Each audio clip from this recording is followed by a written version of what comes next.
Hi guys, and welcome back to Petrolhead Podcasts.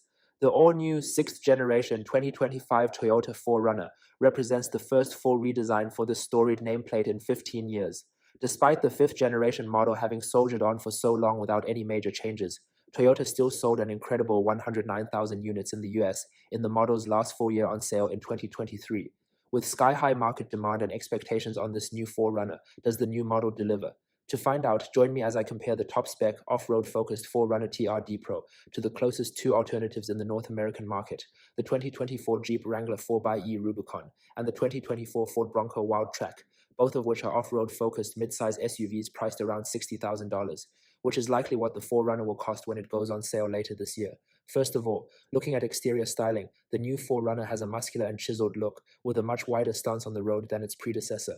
Up front, the slim headlights, heritage Toyota logo, and large and boxy fender flares contribute to the feeling of robustness and looks far more modern than the outgoing model. The look is very similar to the new Toyota Tacoma, which is no coincidence, as the new 4Runner shares many components to the pickup truck and both are based on Toyota's new TNGA-F global platform.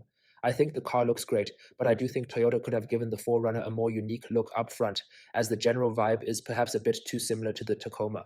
On the side, the 4Runner also looks great, with touches such as the wrap-over rear quarter window that harks back to the first and second generation 4Runners, and the red and black 18-inch wheels and gloss black fender flares. Round back, the 4Runner looks rather plain and perhaps too similar to the outgoing model, especially in the design of the rear window and tail lights. A nice touch is the power rear window that has been preserved from the last generation, and the fact that the 4Runner finally gets a power lift gate.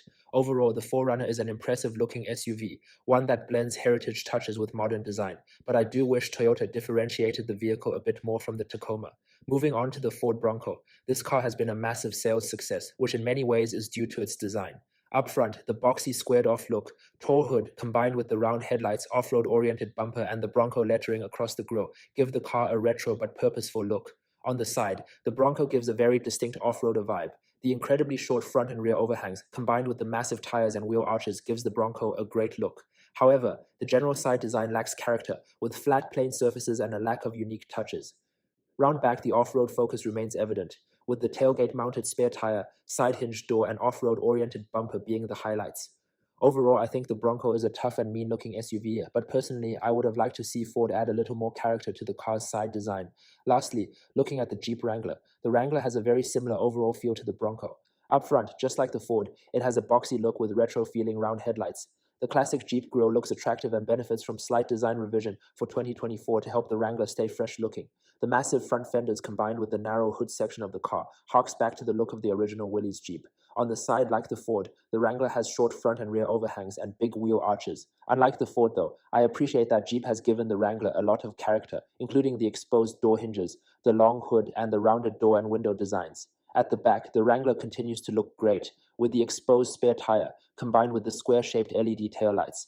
Overall, I think Jeep has done a fantastic job with the latest generation Wrangler's design, modernizing it enough to feel fresh over the years while still retaining the classic proportions people love about it. I think the Wrangler is the best looking of the three cars, with a purposeful, retro yet modernized look. A close second is the Toyota, which looks incredibly modern, has a great stance and many cool retro features. It's just a shame that the front is nearly identical to the Tacoma. And last is the Bronco. It tries to give a similar feel to the Wrangler, but I feel the side profile is very plain. Moving on to interiors, the Tacoma's influence in the new 4Runner continues, as the two cars share the same dashboard. This is not necessarily a bad thing, as material quality has taken a big step forward compared to the previous generation. The fully digital and highly configurable gauge cluster, combined with the 14-inch touchscreen running the latest generation Toyota software, is a big improvement, and nice touches like the removable JBL dash speaker, the stitched glove box, and far more modern-looking HVAC and drive mode controls elevate the interior ambiance. The 4Runner is roomier than before and offers a very usable second row and a large trunk, although some space is robbed by the hybrid powertrain's battery components. Overall, this is a great cabin by the standards of this segment. The Ford Bronco's interior is very truck-like, with a flat dashboard and a utilitarian feel. Material quality is good, if not on the same level as the Toyota. The large 12-inch touchscreen running Ford's Sync 4 system works great, but it is disappointing that a fully digital instrument cluster is not available, especially at the price and considering the cheaper Ford Ranger pickup offers this feature. There are less interesting features in the interior than the Toyota, and legroom is tight. Lastly, looking at the Jeep. Similar to the Ford, the flat dashboard design gives off a utilitarian feel. Old school controls like the separate gear lever for selecting four-wheel drive are appealing for hardcore enthusiasts, but I do wish Jeep could modernize and move to a simpler electronic setup. Again, like the Ford, there is no digital gauge cluster, although the 2024 model does benefit from a larger 12.3-inch touchscreen running Stellantis' latest Uconnect 5 operating system. Material quality throughout remains less impressive than the Toyotas, and it is disappointing to see the car still has fabric seats at this price point. The cabin is also noticeably narrower than the other two, and there is less cargo volume. Overall, for interiors, the Toyota is a clear winner, having a next-generation feeling design and technology, combined with a large cabin and interesting design elements. In second place is the Ford. The technology and space on offer in the Ford is generally good, but the overall design is a bit basic compared to the Toyota.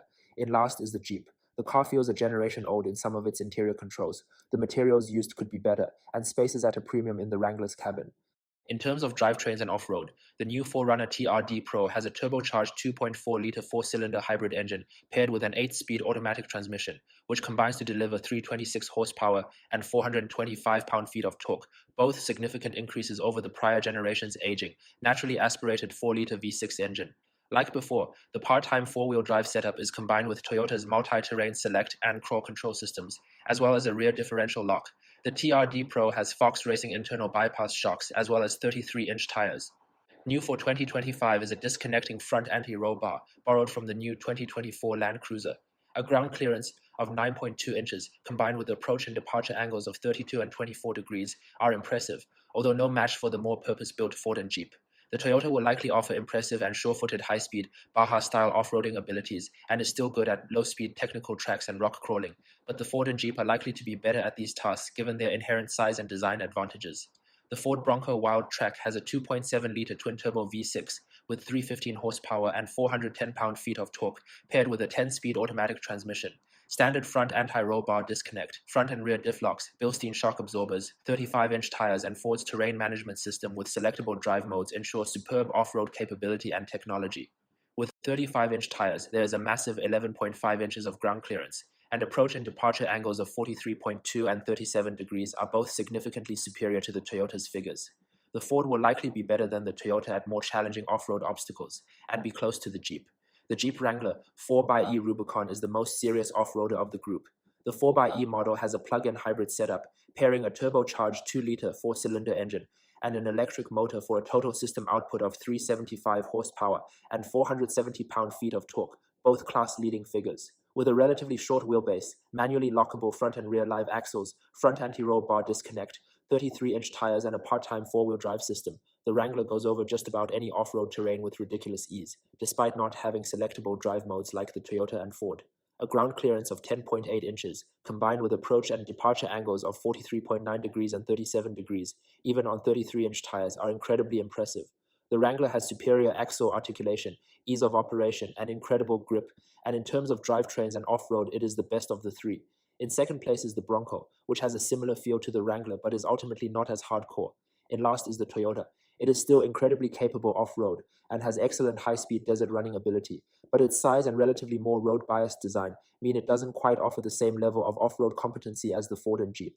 In terms of on-road driving, we do not know how the 4Runner drives, but judging by the other closely related Toyota TNGA-F platform vehicles, such as the new Land Cruiser and Tacoma TRD Pro, it's safe to assume the following. Firstly, it will be a big improvement over the prior generation, owing to the much stiffer frame, greater focus on on-road manners, and a much more responsive and powerful engine than the previous model's aging V6. However, just like the Land Cruiser and Tacoma, the new 4Runner will still likely feel relatively firm and have a bouncy ride and vague steering, with noticeable body lean, especially compared with unibody off-roaders such as the Land Rover Defender. In comparison, the Ford Bronco has similar characteristics to the Toyota. Namely, compared to older pickup trucks, it has a more refined ride and driving experience, and the 2.7-liter engine is a very responsive unit. However, it too is nowhere near unibody SUVs in terms of ride comfort, and even compared to the 4Runner, the bigger, beefier tires and the more upright windshield and removable hardtop ensure the Ford is a noisier and less refined experience on road. Lastly, the Jeep is the worst on-road of the three cars. The solid axles, both front and rear, with an old-school recirculating ball steering setup, ensure a noisy, bouncy, and relatively unrefined on-road experience, even compared to the Toyota and Ford. Overall, the Toyota is the best for on-road driving of the three, followed by the Ford and lastly the Jeep. So in conclusion, which is the best overall factory-built off-roader of the three? Personally, the Toyota is the winner for me.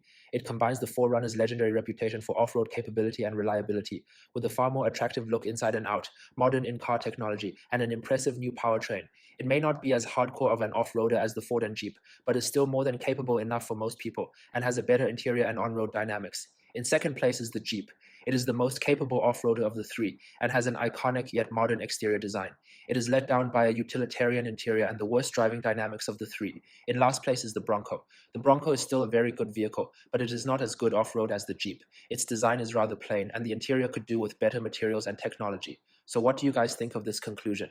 Let me know in the comments below. And as always, please like this video and subscribe to my channel to be the first to see more amazing content like this in the future. Cheers!